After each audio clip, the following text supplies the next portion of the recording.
66 सालों तक शांत रहने के बाद फाइनली इंडिया ने पाकिस्तान को एक रेगिस्तान बनाने की धमकी दे दी है। और मामला ये है ना, इंडिया ने आखिरकार 1960 से बिना किसी बदलाव के शांति से चलती आ रही इंडस वाटर ट्रीटी को मॉडिफाई करने का डिमांड पाकिस्तान के सामने रख दिया है, जिसके लिए भारत ने पाकिस्तान को 90 डेज का अल्टीमेटम भी दे दिया है। अगर पाकिस्तान ने 90 डेज में रिस्पॉन्ड नहीं किया तो इंडिया इस ट्रीटी को यूनिलैटरली एग्जिट कर सकता है। अब अगर ऐसा हुआ ना तो पाकिस्तान की 75% आबादी तक पानी पहुंचना बंद हो जाएगा। इनफैक्ट इंडस के बिना तो पाकिस्तान एक रेगिस्तान ही बन जाएगा, कि पाकिस्तान का 90% फूड प्रोडक्शन और 25% जीडीपी इसी नदी पर डिपेंडेंट है। और ये डिपेंडेंसी अगर देखा जाए ना तो कोई आज की डिपेंडेंसी नहीं है, बल्कि पार्टीशन के बाद से ही पाकिस्तान इस पर हमेशा डिपेंडेंट रहा है। लेकिन everything change after the 1948 Indo पाक वॉर। इस वॉर के बाद ना इंडस वाटर शेयरिंग पर एक ट्रीटी की जरूरत पड़ गई।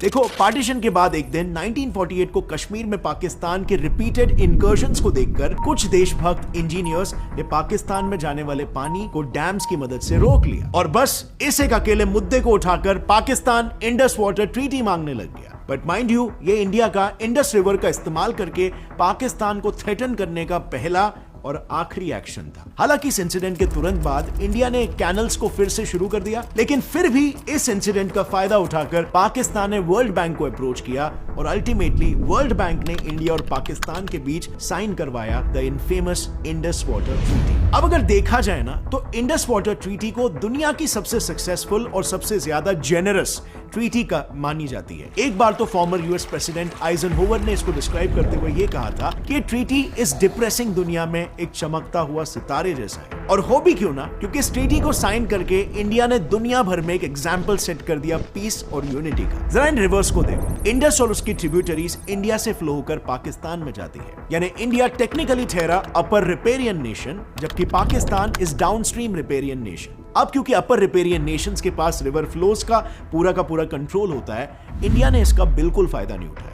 उल्टा ये एडवांटेज होने के बावजूद भी इंडस की ये 3 ट्रिब्यूटरीज इंडस, झेलम और चीनाब पाकिस्तान के हिस्से में गई और बस ये 3 ट्रिब्यूटरीज द रावी, बियाज और सुतलेज इंडिया को मिली। अब सुनने में ये बंटवारा एकदम एग्जैक्ट हाफ लगता है ना? लेकिन अगर असल में देखा जाए तो इस डिवीजन की वजह से इंडस वाटर के 168 मिलियन एकड़ फीट में से इंडिया को सिर्फ 33 मिलियन एकड़ फीट ही मिला, यानी कि सिर्फ 20%। और ऐसा लिटरली पहली बार हुआ है जब किसी अपर रिपेरियन कंट्री ने अपने हिस्से में से विलिंगली रिवर का इतना कम हिस्सा रखा हो अपने पास। And now let's jump back to the topic. India को सिर्फ 20% इंडस वाटर पर समझौता करना पड़ा, पर आखिर ऐसा क्यों? ऐसी भी क्या मजबूरी थी? वेल, इसे जानने के लिए ना हमें थोड़ा सा रिवाइंड करना होगा इस ट्रीटी के फॉर्मुलेशन के टाइम पर नेगोशिएशंस पर। तो जैसे कि आपने पहले जाना था, पाकिस्तान को 2 देशों के बीच इस बायलैटरल मुद्दे में थर्ड पार्टी को इन्वॉल्व करना जरूरी था। पाकिस्तान के प्राइम मिनिस्टर जिन्ना ने तो ये तक कह दिया था कि पाकिस्तान पूरी तरीके से डेजर्ट बन जाएगा, वो चलेगा, लेकिन वो हिंदूज द्वारा दिए गए पानी के भरोसे नहीं रहेंगे। और वहीं पर दूसरी तरफ इंडियन प्राइम मिनिस्टर का कहना यह था कि इंडस वाटर बेसिन में दोनों देशों के शेयर के लिए भरपूर पानी है। अब नेहरू जी को वो टाइम पे शायद यही लगा कि ये ट्रीटी पाकिस्तान की तरफ दोस्ती का एक हाथ हो सकती है, और इसी गुडविल और फ्रेंडशिप के लिए भारत सरकार ने पाकिस्तान को बड़े बड़े कंसेशंस दे दिए। अब वो टाइम पर हमारे प्रधानमंत्री का विजन हो सकता है बेशक सही हो, लेकिन अगर आप थोड़ा सा लॉजिकली देखोगे तो ट्रीटी नेगोशिएट करते समय दोनों देशों के पहले प्रपोजल्स देखकर ही उनके इंटेंशंस का एकदम साफ अंदाजा लग जाता है। क्योंकि जहां पर इंडिया ने सामने से पाकिस्तान को 76% हिस्सा देने की बात की थी, वहीं पर पाकिस्तान इंडिया को बस 13% हिस्सा देना चाह रहा था। और बस इसीलिए कुछ जियोपॉलिटिक्स एक्सपर्ट का यह मानना है कि इन इंडियन डिमांड से वर्ल्ड बैंक को झट से यह समझ में आ गया कि इंडिया एक सॉफ्ट टारगेट है, उसका एक सॉफ्ट साइड है और इस सॉफ्ट साइड को एक्सप्लॉइट किया जा सकता है। और बस फिर वर्ल्ड बैंक ने खुद को पाकिस्तान का एक सेल्फ प्रोक्लेम्ड लॉयर बनाकर यह प्रपोज किया कि इंडस रिवर का 80% पानी पाकिस्तान को दिया जाए और 20% सिर्फ इंडिया को मिले। And to no one surprise, Indian side ने भी इस हाईली पार्शियल प्लान को थम्स अप कर दिया, और इसीलिए इतिहास में इस इंसिडेंट को नेहरूज 6th ब्लंडर भी कहा जाता है। अब डेफिनेटली इस डिसीजन के लिए नेहरू जी को काफी क्रिटिसिज्म भी फेस करना पड़ा, सो मच सो कि लोकसभा में नेहरू जी को अपने डिफेंस में यह कहना पड़ा कि हमने सिर्फ एक सेटलमेंट ही नहीं बल्कि दोनों देशों के बीच पीस खरीदा। लेकिन इस स्टेटमेंट का कोई फायदा नहीं हुआ, क्योंकि खुद कांग्रेस के एमपीज ने भी इसका जमकर विरोध किया। कई एमपीज ने ब्लंटली ये कह दिया कि नेहरू जी के वजह से वो बहुत ही लेट डाउन फील कर रहे हैं। और एमपी अशोक गुहा ने तो ये ब्लंटली कहा कि पाकिस्तान को खुश करने के लिए इंडिया ने अपने ही इंटरेस्ट की कुर्बानी दे दी है। वाह भाई वाह। और अंत में अगर देखा जाए तो हुआ भी ये, नेहरू जी का ये गुडविल जेस्चर बिल्कुल सांप को दूध पिलाने के बराबर साबित हुआ, क्योंकि आज ट्रीटी के साइन होने के 62 इयर्स बाद भी पाकिस्तान ने इंडिया पर 3 वॉर्स और अनगिनत आतंकी हमले करवाए। लेकिन हियर्स द शॉकिंग पार्ट, आज तक इंडिया ये सब होने के बावजूद भी इस ट्रीटी से पीछे नहीं हटा। अगर इंडिया चाहता तो इंडस रिवर को पाकिस्तान के अगेंस्ट एक स्ट्रेटेजिक टूल की तरह यूज कर सकता था। इनफैक्ट ये टूल इतना डेडली होता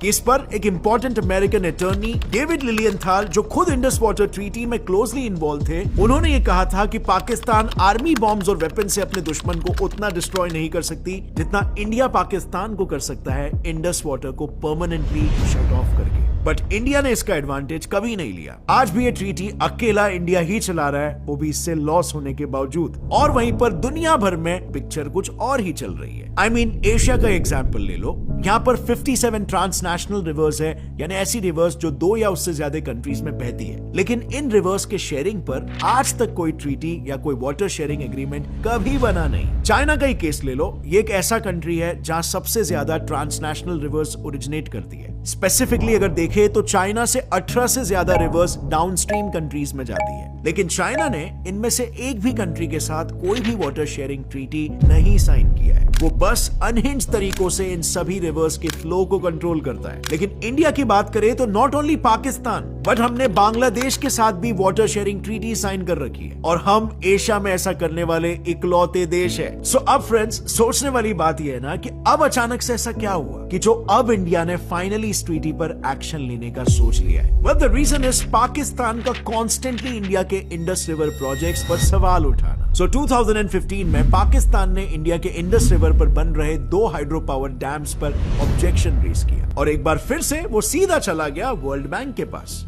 इस मामले में एक सो कॉल्ड न्यूट्रल एक्सपर्ट को अपॉइंट करने के लिए। अब ये केस बस चल ही रहा था कि 2016 में पाकिस्तान फिर से सीधा हेग के कोर्ट ऑफ आर्बिट्रेशन पहुंच गया। And now mind you, neutral expert तब अपॉइंट होता है जब 2 देशों में माइनर सा डिफरेंस हो, लेकिन जब ये डिफरेंस एक बड़े डिस्प्यूट में बदल जाता है तो ये मैटर कोर्ट ऑफ आर्बिट्रेशन में चला जाता है। अब इसी के साथ पाकिस्तान ने खुद एक न्यूट्रल एक्सपर्ट की एक सेपरेट रिक्वेस्ट भी रखी, and guess what the World Bank did, उसने दोनों न्यूट्रल एक्सपर्ट और कोर्ट ऑफ आर्बिट्रेशन एक ही साथ अपॉइंट कर दिया। अब अगर देखा जाए तो IWT के आर्टिकल 9 में ये क्लियरली लिखा हुआ है कि डिस्प्यूट्स के सेटलमेंट के 2 पैरेलल जुडिशियल प्रोसेस चलाना कंप्लीटली इलीगल है। और फिर पता नहीं कैसे, लेकिन वर्ल्ड बैंक को ये रियलाइज हो गया फाइनली, और तब जाकर उन्होंने इन दोनों प्रोसेसेस को होल्ड कर दिया। अब आपके दिमाग में भी ये सवाल आ रहा होगा कि वर्ल्ड बैंक हमेशा पाकिस्तान को ही क्यों फेवर करता है? ऐसी भी क्या पार्शियलिटी है? इसके पीछे वजह क्या है? अब देखो, वर्ल्ड बैंक में ना सबसे बड़ा स्टेक होल्डर कंट्री है अमेरिका, एंड प्लस ये एक ऐसी कंट्री भी है जिसके पास वीटो भी है। सो काफी हद तक वर्ल्ड बैंक अमेरिकन बैक्ड है। और जब IWT साइन हुआ था यानी कोल्ड वॉर के टाइम, तब यूएस पाकिस्तान के बायलैटरल रिलेशंस काफी स्ट्रांग थे, और इसीलिए ये ट्रीटी ऑब्वियसली पाकिस्तान के ही फेवर में थी। एंड रिसेंटली भी ये बायस क्लियरली दिखा जब वर्ल्ड बैंक ने वर्ल्ड हंगर इंडेक्स को रिलीज किया और इसमें इंडिया को पाकिस्तान से नीचे प्लेस किया गया। मतलब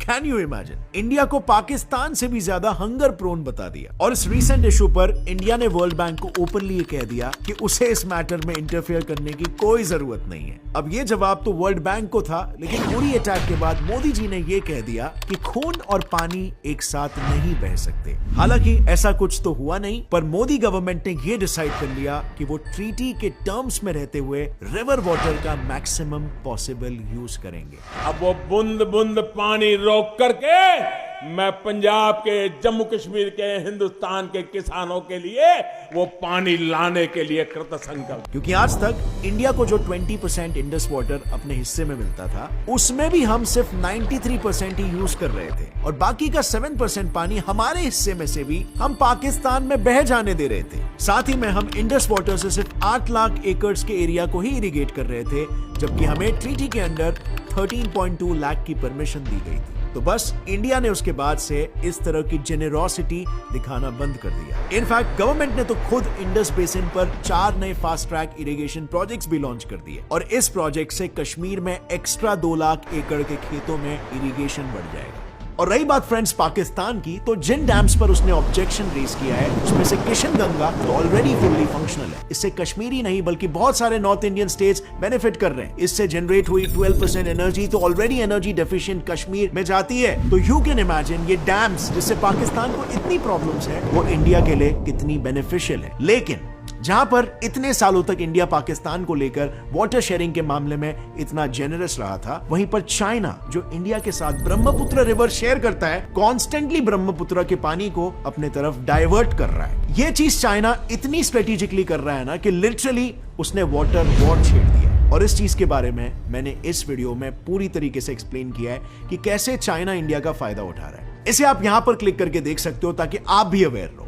बट फ्रेंड्स, आपको क्या लगता है, क्या इंडिया को इस अनफेयर इंडस वाटर ट्रीटी को रिट्रैक्ट कर लेना चाहिए या अपने पड़ोसी देशों से अमन और शांति की आशा बनाए रखनी चाहिए, जो कि कभी नजर नहीं आता? बट जो भी हो, आप अपने ओपिनियन को नीचे कमेंट्स में शेयर करना। और अगर इस वीडियो से आपको कुछ भी नया सीखने मिला, एक लाइक जरूर ठोकना। Gets it fly fact channel को भी सब्सक्राइब कर लो और बेल नोटिफिकेशन दबाओ ताकि आगे आने वाली ऐसे ही इंटरेस्टिंग वीडियोस आप कभी भी मिस ना करो। See you next time. Till then, as always, stay curious, keep learning.